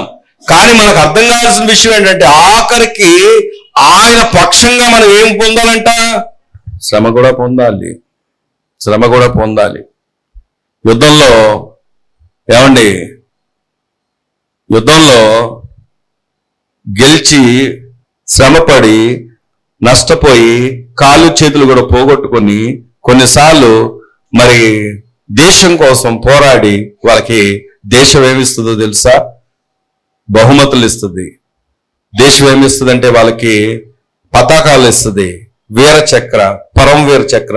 ఎందుకు అంటే వీరు మా దేశం కొరకు పోరాడారు. ఈరోజు ఒక మాట ఆలోచన చేయండి. మరి దేవుని పక్షంగా నువ్వేం పోరాడావు? శ్రమ వస్తే దేవుని నిందిస్తే ఇక దేవుని పక్షంగా నువ్వు ఎక్కడున్నావు? దేవుని నిన్ను బట్టి సంతోషించగలిగినటువంటి, దేవుడు నిన్ను నమ్మగలిగినటువంటి ఆత్మీయ స్థితి ఈరోజు మన అందరికి ఉందంటారా? ఉన్నారా? ఇక్కడే వింటున్నారా? ఈరోజు సూటిగా మాట్లాడుతున్నాను. దేవుడు నిన్ను నమ్మగలడా? చెప్పండి. దేవుడు నిన్ను నమ్మగలడా? యోబును నమ్మాడు, దానియేలును నమ్మాడు, మోషేను నమ్మాడు, దావీదును నమ్మాడు, పౌలును నమ్మాడు, పేతురుని కూడా మొదట నమ్మలేదు. కానీ నమ్మలేదంటే చెప్పాడు ముందే ఆయన. తర్వాత అదే పేతురు నా సంఘమును కట్టమని చెప్పాడు. మరి ఈరోజు నిన్ను నమ్మగలడా? ఏమండి, గడిచిన వారం ఎంత, గడిచిన నెల అంతెందుకు జనవరి 1 ఆగిపోక సాగిపోదాం అని చెప్పి వాగ్దానాన్ని ఎంతవరకు నెరవేర్చాం? ఎంతమంది సాగుతూ వచ్చారు? ఎంతమంది ఆగిపోయారు? ఎంతమంది దూరం అయ్యారు? ఎక్కడ వాగ్దానం ఎదుట మనం నమ్మకంగా ఉన్నాం? ప్రశ్న నీ ముందే ఉంది. ఈరోజు ప్రభు ఎందుకు మాట చెప్తున్నాడంటే, దేవుని వాక్యం దగ్గరకు వస్తే మళ్ళీ మనం మూలవాక్యంలోకి వెళ్దామా? మూలవాక్యం ఇందాక 8:28 చదివినప్పుడు రోమాపత్రికలో సమస్తము సమకూడి అంటే అదే దానికి అర్థం. ఫిలిప్పి 1:29 చదువుకున్నాం. పోరాటంలో ఉన్నాం. అదేమని రాయబడింది చెప్పండి? క్రీస్తునందు విశ్వాసం మాత్రమే కాదు, ఏముండాలి? క్రీస్తు పక్షంగా మనం శ్రమ కూడా పడాలి. శ్రమ అంటే ఏంటో చెప్పనా? శ్రమ అంటే ఒకటే మాట. ఇప్పుడు కాలేజీ ఉన్నారు, పిల్లలు ఉన్నారు, కాలేజీలకు వెళ్తారు. అక్కడ ఖచ్చితంగా మీకు శ్రమ, శోధన ఉంటుంది, టెంప్టేషన్స్ ఉంటాయి. ఏంటో చెప్పమంటారా? లోకస్తుడు లోక ప్రభావం నీ మీద చూపిస్తూ ఉంటాడు. నువ్వు వాళ్ళలో కలిసిపోతే నువ్వు క్రీస్తు సంబంధివి కాలేవు. లోకంలో ఉన్నవారు లోకానుసారమైనటువంటి విధానంలో కొనసాగుతారు. ఆకర్షణ రూపంలో చాలా మంది జీవితాలు పాడు చేసుకుంటున్నారు. చాలా మంది నేటి దినాల్లో ఆ పాశ్చాత్యపు విధానాలన్నీ వచ్చేస్తున్నాయి మనలోకి. ఒకప్పుడు భారతదేశంలో వివాహాలకి మంచి విలువ ఉండేది. కానీ ఇప్పుడు విచారకరమైన విషయం ఏంటంటే, భారతదేశంలోనే అత్యధికంగా వివాహేతర సంబంధాలు పెరిగిపోవడానికి కారణం ఏంటంటే, భార్యాభర్తల మధ్యలో సరైనటువంటి నమ్మకత్వం కనబట్టలేదు. వినండి, ఇది ఎవరి ప్రలోభాలో తెలుసా? సాతాను ప్రలోభం నిన్ను పతనానికి తీసుకెళ్ళడానికి. ఒకవేళ అలాంటి పరిస్థితుల్లో ఎవరైనా కొనసాగుతుంటే దేవుడు నీ ముందు ఉంచుతున్న హెచ్చరిక అది. ఒకరోజు ఆ యొక్క పతనము అనే పంట క్రైస్తవ వ్యతిరేకంగా జీవిస్తున్నటువంటి విధానాలకు జీవిస్తున్న వారికి ఖచ్చితంగా ఉంటుంది. ఈరోజు ప్రభు మనతో మాట్లాడుతున్న మాట. రండి, ఏమంటున్నాడంటే, రండి మనం ఇందాక చదువుకున్నటువంటి మూలవాక్యంలోకి వెళ్దాం. యాకోబు పత్రిక 1వ అధ్యాయం 1వ అధ్యాయం 16వ వచనం, నా ప్రియ సహోదరులారా మోసపోకుడి. మీ పక్కన ఉన్న చెప్పండి, ఏం చెప్పండి? మోసపోకూడదు. దానికి నువ్వు ఇచ్చే సమాధానం ఏంటంటే, ఎందుకు మోసపోకూడదు, ఎలా మోసపోకూడదు అంటే, దేవుడు నమ్మదగిన వాడు. ఆయన ఏమిస్తాడో తెలుసా? శ్రేష్టమైన ఈవులు. శ్రేష్టమైన ఈవులు అనగానే మనకు గుర్తు రావాల్సింది ఏంటంటే, అందులో శోధనలో ఉండొచ్చు, శ్రమలో ఉండొచ్చు, కష్టాలు ఉండొచ్చు.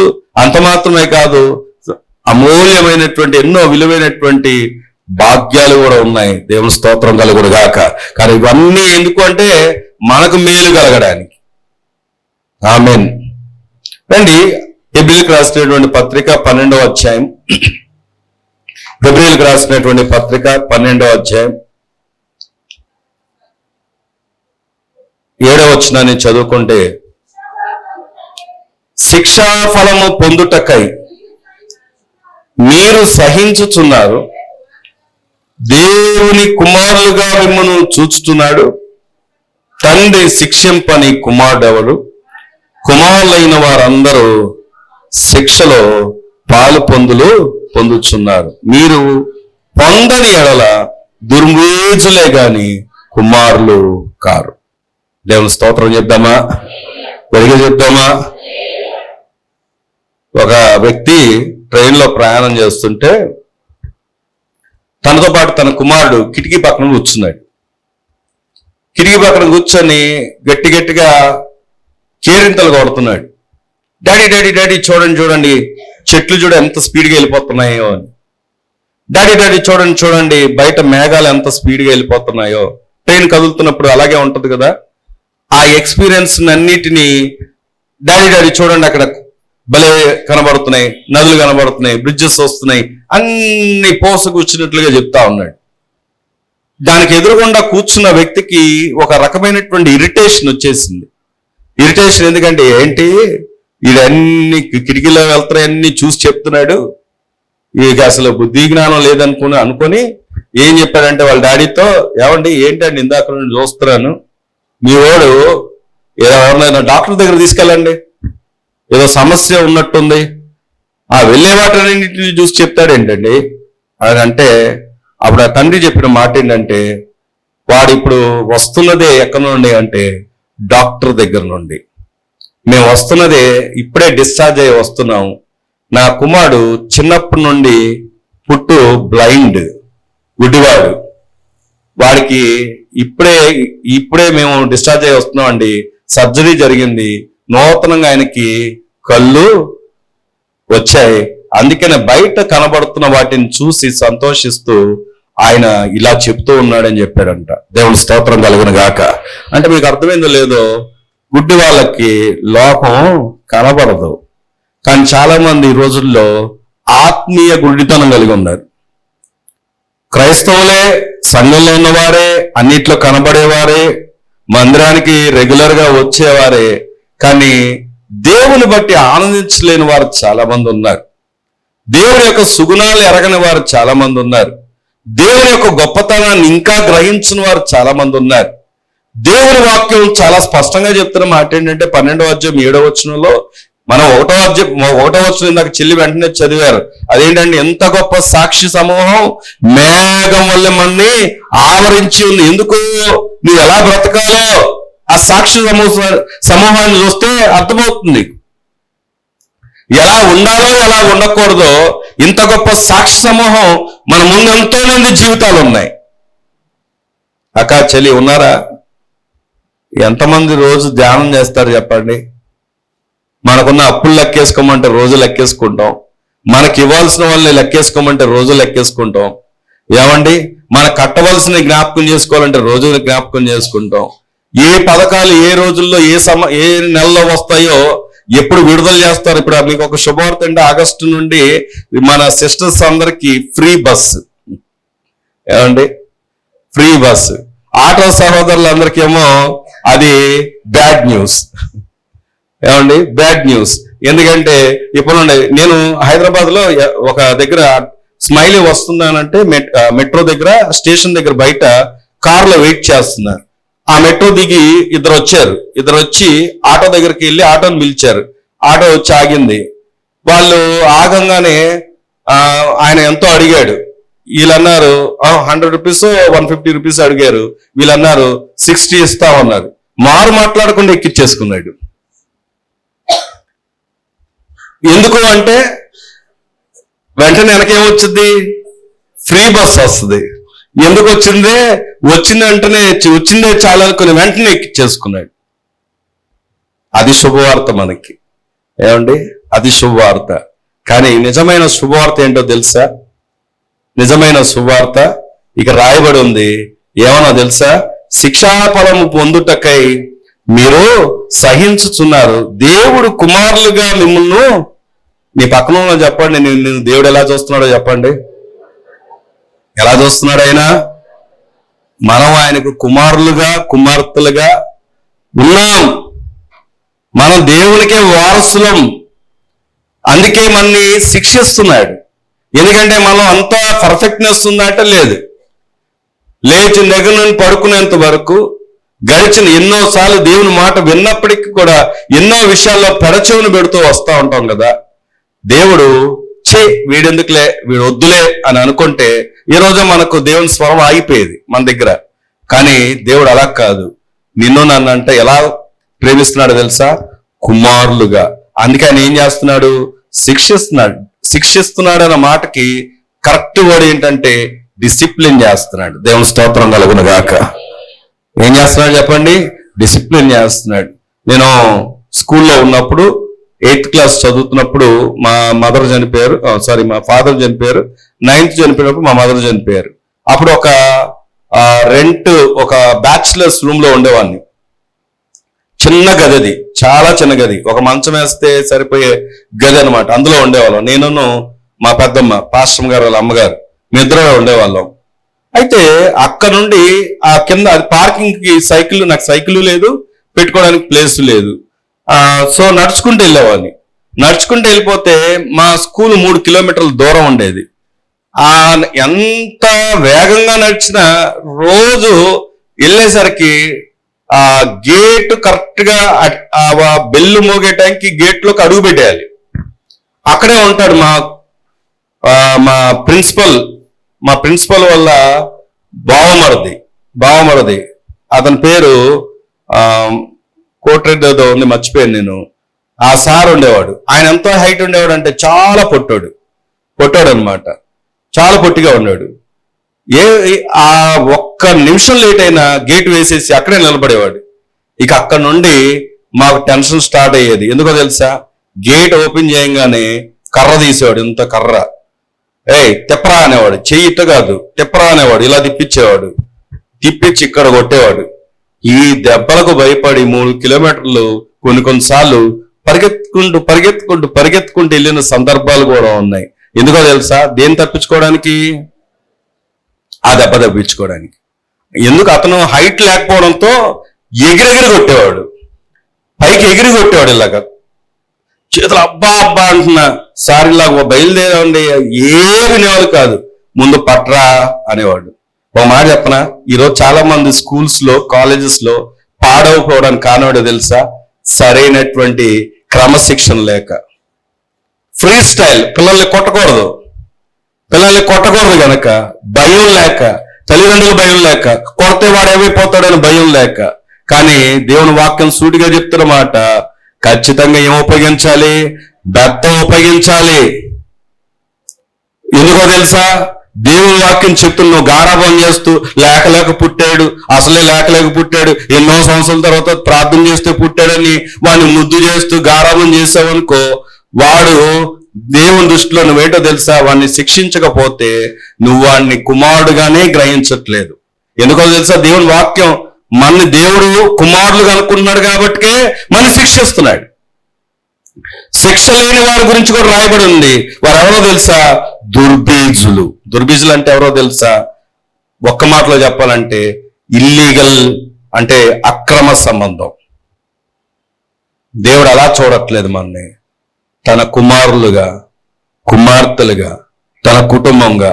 ఈ రోజు నుండైనా నీ బిడ్డలు ప్రేమిస్తే కొట్టమని చెప్తాను నేను. అలాగని చెప్పేసి కోపం రేపొద్దని ఉంది వాక్యం. కానీ ప్రేమించే వ్యక్తులు ఖచ్చితంగా ఏం చేయాలి? క్రమశిక్షణ చేయాల్సిందే. అందుకే రెండు వాక్యం నుంచి చూస్తే ఆయన అంటాడు, శిక్షాఫలం పొందుటకై మీరు సహించుచున్నారు, దేవుడు కుమారులుగా మిమ్మల్ని చూచుచున్నాడు. తండ్రి శిక్షింపని కుమారుడు ఎవడు? కుమారులైన వాళ్ళందరూ. చెప్పండి ఎవరంట? ఎవరైతే కుమారులు అవుతారో వారందరూ ఎక్కడ ఉంటారు? శిక్షలో పాల్పొందు. ఇప్పుడు ఓ మాట అడుగుతాను, అక్కలు ఓ అన్నలు, శ్రమల గుండా వెళ్తున్నప్పుడు చాలాసార్లు దేవుడు విడిచిపెట్టాడే అనుకున్నావు కానీ దేవుని ప్రేమను గ్రహించావా?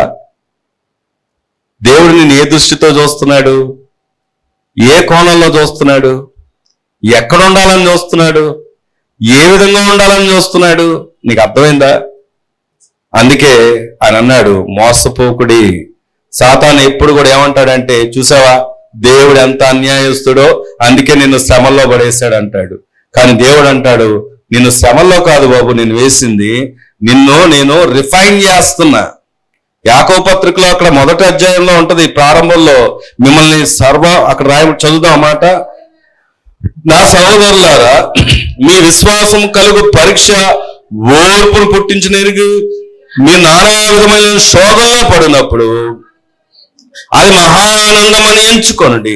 మీరు సంపూర్ణులు అనురాంగులను, ఏ విషయంలోనైనా కొదువు లేని వారు ఉండినట్లు. అంటే ఏ విషయంలో కొదువు లేకుండా ఒక రోజు నిన్ను చూడాలని దేవుడు ఆ యొక్క శ్రమలను అనుమతిస్తున్నాడు అంతే. దేవుని స్తోత్రం కలుగును గాక. ఒకవేళ శ్రమల్లో నువ్వు ఏ శ్రమలో ఉన్నావు నాకు తెలియదు. నాకు తెలుసా? అందరూ A to Z ప్రతి ఒక్క వ్యక్తి పరిస్థితి నాకు తెలుసా అంటే తెలియదు. కానీ ఎవరికి తెలుసు? దేవుడు తెలుసు. దేవుడు నిన్ను కుమారుడిగా చూస్తున్నాడు. దేవుడు నీ ఎడల ఒక ఉన్నతమైన ఉద్దేశం ఉంది. ఆయన నమ్మదగిన దేవుడు. ఆయన నిన్ను శోధనలో విడిచిపెట్టేవాడు కాదు, శోధనతో కూడా తప్పించే దేవుడు. దేవుడి దగ్గర ఏమున్నాయంటే శ్రేష్టమైన ప్రతి ఆశీర్వాదం ఉంది. దేవుడు నిన్ను ఎన్నుకున్నాడు, ఏర్పరచుకున్నాడు. మరి ఆ ఏర్పాటులో నీవు మోసపుచ్చబడకుండా, కుయుక్తులకు అపవాదిక తంత్రాలకు లొంగకుండా దేవుని కుమారులుగా ఉండడానికి దేవుడు నిన్ను ఎన్నిక చేసుకున్నాడు. దేవుని స్తోత్రం కలుగును గాక. ఎలా కుమారులయ్యాము అంటే దేవుని వాక్యం చెబుతున్న మాట, ఆయనందు విశ్వాసం ఉంచడమే, యేసుక్రీస్తు వారి రక్షకులను అంగీకరించడమే నీకు ఒక చక్కని మాదిరి. ప్రార్థనకు ఆయనే మాదిరి, ప్రేమకు ఆయనే మాదిరి, ఆఖరికి శోధనలో ఉన్నప్పటికీ శోధనలు తప్పించుకోవడానికి కూడా ఆయనే మాదిరి. శోధన నుండి విడిపించిన గొప్ప దేవుడు, మరణ భయం లేకుండా చేసిన ఏకైక దేవుడు మన ప్రభువైన యేసుక్రీస్తు వారు. ఓ మాట అడుగుతాను, అన్నిటికన్నా విలువైంది ఏంటో చెప్పండి. ఏంటండి అన్నిటికన్నా విలువైంది? చెప్పండి, అన్నిటికన్నా విలువైంది ఏంటి? ప్రాణం. ఆస్తి ఇమ్మంటే ఇస్తావేమో. నేను ఒక వ్యక్తి, ఒక ఆర్మీ ఆఫీసర్ ఇంటర్వ్యూ జరుగుతుంటే విన్నా. ఆర్మీ ఆఫీసర్ అంటున్నాడు, ఏమండి ట్యాక్స్లు వేస్తున్నారు ప్రభుత్వం వాళ్ళు, అందరికీ ట్యాక్స్లు వేస్తే బాగానే ఉంది, ఆర్మీ వాళ్ళకు కూడా ట్యాక్స్లు వేస్తే ఎలాగండి? ఈ విషయంలో ప్రభుత్వం కొద్దిగా ఆలోచించాలి అని అన్నారు. ఎందుకు అంటే అందరూ సంపాదన వేరు, ఆర్మీ వాళ్ళ సంపాదన వేరు. నేనేమో వాళ్ళకి ఒకరితో పుచ్చుకొని చెప్పట్లేదు, నేను విన్నది చెప్తున్నాను. ఆయన చెప్తున్న పాయింట్ ఏమన్నారో తెలుసా? ఒక 25 లక్షలు ఇస్తాను, వెళ్ళి యుద్ధం చేయమంటే ఎవరన్నా వెళ్తారా? 25 లక్షలు ఇస్తాను, వెళ్ళి ఆ యొక్క బోర్డర్కి వెళ్ళి కాపలాగా ఎప్పుడేం జరుగుద్దో తెలీదు, వెళ్తావా అని అడిగితే వెళ్తారా? ఎందుకంటే అప్పుడప్పుడు కొంతమంది ఉద్యోగస్తులు ఏం చేస్తారంటే వాళ్ళు ఉద్యోగం చేయకుండా వేరే వాళ్ళకి డబ్బులు ఇచ్చి సగం జాబు సగం పనులు వాళ్ళకి అప్పగిచ్చేస్తూ ఉంటారు. రైల్వేస్ లో ఇలాంటి వాటిలో వాళ్ళకి హెల్త్ ఇష్యూస్ ఉన్నాయనుకోండి, వేరే వాళ్ళకి ఎవరికన్నా శాలరీస్ ఇచ్చి వాళ్ళకి హాఫ్ శాలరీస్ తీసుకుంటూ ఇళ్లలో ఉంటూ జాబ్స్ చేపిస్తూ ఉంటారు, మేనేజ్ చేసుకుంటూ. కానీ ఆర్మీకి అలా కుదురుతుందా? కుదరదు. మరి మా మీద ట్యాక్స్ ఎందుకు వేస్తారండి? ప్రభుత్వం ఈ విషయం ఆలోచించాలి అని చెప్తున్నాడు. అంటే ఎందుకు ఈ మాట చెప్తున్నానంటే, చూడండి, డబ్బులు పెట్టి డబ్బులు వేస్తే అక్కడ వెళ్ళి యుద్ధం చేయడానికి వెళ్ళమంటే వెళ్తామా? మరి పిల్లలకి ఆస్తులు, వారి భవిష్యత్ తరాలకు సంపాదించడానికి మంచి చదువులు, ఉద్యోగాలు ఇప్పించగలవేమో కానీ తల్లిదండ్రులైన వారు పిల్లల కొరకు ప్రాణం పెట్టమంటే పెడతారా? పెట్టరు. కానీ ప్రాణం పెట్టిన ఏకైక దేవుడు మన ప్రభు అయిన యేసుక్రీస్తు వారు. ఎంతగా ప్రేమిస్తున్నావు ప్రభు అంటే నా ప్రాణం పెట్టున్నంతగా అని సిలువలో తండ్రి వీరేం చేయించున్నారని మీరు ఎరుగరని పలికి ప్రాణం అర్పించిన ఏకైక దేవుడు మన ప్రభు అయిన యేసుక్రీస్తు వారు. ఈరోజు ప్రియ సంగమా, ఆయనకు మనం సొత్తయ్యాం, ఆ తండ్రికి మనం కుమారులమయ్యాం. ఆ దూరాన్ని మనకు దేవునికి ఉన్న దూరాన్ని తొలగించిన దేవుడు మన దేవుడు. ఇప్పుడు చెప్పండి, శోధన బట్టి మోసపోతున్నావా? శోధనలో దేవుణ్ణి నిందిస్తున్నావా? శ్రమల్లో ఉన్నానని, ప్రతికూల పరిస్థితుల్లో వెళ్తున్నానని, నా లైఫ్ ఎందుకని అనుకొని నిష్ఠూరంగా బ్రతుకుతున్నావా? నిరాశలో బ్రతుకుతున్నావా? నీకు ఒక శుభవార్త ఏంటంటే మన ప్రభువు ఉన్నాడు. మన ప్రభు అయిన యేసుక్రీస్తు వారు ఆయన నమ్మదగిన దేవుడు. శోధించబడిన మీదట మనం ఏమవుతాం చెప్పండి? సువర్ణంగా మారుతాం. ఆ శుద్ధమైనటువంటి ఆ సువర్ణంగా మార్చడానికి, ఆయన స్వరూపంలోకి మార్చడానికి కేవలం శోధనని అనుమతించాడంతే. నిన్ను అందులో విడిచిపెట్టలేదు. దాంట్లోంచి నిన్ను లేవనెత్తే దేవుడు, నిన్ను విడిపించి యుగగాల సంతోషంలో నిలబెట్టే దేవుడు మన ప్రభువు. ప్రార్థన చేసుకుందాం. ఎవరి మట్టుకు వారు వ్యక్తిగతంగా దేవునితో మాట్లాడండి.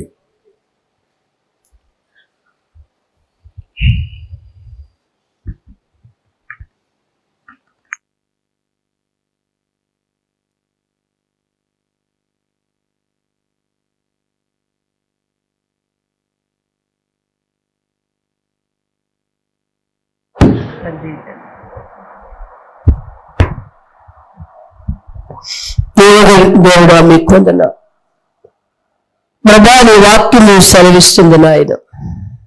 శిక్షాఫలంలో పాలు భాగస్తులైన వారు అయ్యా దేవుని కుమారులు, మరి దేవుని సొత్తు, మరి దేవుని పోలిక, దేవుని ప్రతిబింబాలు, దేవుని యొక్క నాయన ప్రతినిధులు అని సెలవిస్తూ ఉన్నారు. ఎందుకంటే నాయన అయ్యా అదిగో నాయన శిక్షించిన ఆ యొక్క బిడ్డలు జ్ఞానవంతులుగా మారుతారు, బుద్ధిమంతులుగా మారుతారు, బలవంతులుగా మారుతారు, ధైర్యవంతులుగా మారుతారు. ప్రభా నీకే స్తోత్రం అయ్యా. శిక్షా ఫలంలో మేము పాలు పొందినట్లయితే మేము బహుధైర్యవంతులుగా ఉండగలుగుతాం నాయన, శక్తి కలిగిన వారంగా ఉండగలుగుతాం నాయన, బలమైన వారంగా ఉండగలుగుతాం నాయన. అయ్యా అదిగో నాయన అయ్యా జవాబుదారులుగా ఉండగలుగుతాం నాయన. దేవాది ఆస్తి కర్తలుగా, ఐశ్వర్యవంతులుగా, ఘనత కలిగిన వారుగా, కీర్తి కలిగిన వారుగా ఉండాలి అంటే ఆ యొక్క శిక్షా ఫలములో పాలు పొందాలి. ఎందుకంటే నాయన ఈ కుమారులు అనబడాలి. ఈరోజు నువ్వు మాతో మాట్లాడు అయ్యా. జ్యోతిర్మయుడైన ప్రతి ఈవు పరలోకమందున్న తండ్రి, గమన ఛాయ లేని నా దేవా, నీ వద్ద నుండే ప్రతి ఈవు మా కొరకు సిద్ధపరచవున. నువ్వు ఎరిగిన ఆయన గమన ఛాయ లేదని, శ్రీమంతుడు అని, సర్వాధికారుడని, సంపన్నుడు అని ఎరిగిన ఆయన అట్టి నాయన కృపనందిన వారంగా, ధైర్యం కలిగి ఎదుర్కొనే వారంగా నీ కృప మాకు దయచేయండి. ప్రతి నోరు ఒప్పుకోరు దయచేయండి. శ్రీమంతుడు అని, సర్వాధికారుడని, సంపదల గనువని, ఐశ్వర్యము నాయన, దీర్ఘాయు, సంధి ఘనత నీ వద్దందని ఎరిగిన వారై ప్రతి నోరు ఒప్పుకొని నిన్ను చూసి నిన్ను కలిగి నేను పలికి పొందుకునేవారుగా నీ కృప దయచేయండి. కుటుంబాలు బలపరచండి, ధైర్యపరచండి, ఎత్తుపట్టండి. ప్రతి బలవంతులు విడిపించండి, ప్రతి అవధూతలు విడిపించండి, ప్రతి సమస్య నుండి బిడ్డలు విడిపించండి. నా తండ్రి, నా ప్రభు నీ కొందనాలు. ఉన్నతులుగా, శ్రేష్ఠులుగా, అధికారులుగా, ఆశీర్వాదానికి వారసులుగా చేయాలి. ఎత్తబడిన మాటలు హృదయంలో నీరు కట్టండి. ఎవరైతే దేని కొరకైతే వచ్చారో ఆ కార్య ఫలము వారికి దొరుకునుగాక, ఆ కార్య ఫలం వారికి దొరుకును గాక. ఇదే కారణాలు ఆశించే మందిలో ఉన్నారు. దేని కొరకు ఆశించారు? అది వారి ఇంట, వారి ఒడిలో, వారి గుడారంలో ఉండును గాక. యేసయ్యా నువ్వు ఉంచావు, నీకు వందనాలు. బలహీనలుగా ఉన్నవారు బలవంతులగునుగాక, శక్తివంతులగునుగాక, ఆరోగ్యవంతులగునుగాక. నాయన ప్రతి విధమైన ఆటంకాలు తొలగించి నీ కృపలో ఎత్తుపట్టి ఇదిగో నాయన నీ నామనికే ఘనత, మహిమ, ప్రభావం పొందుకోమని యేసు నామమున అడిగి పొందున్నాం తండ్రి. ఆమేన్.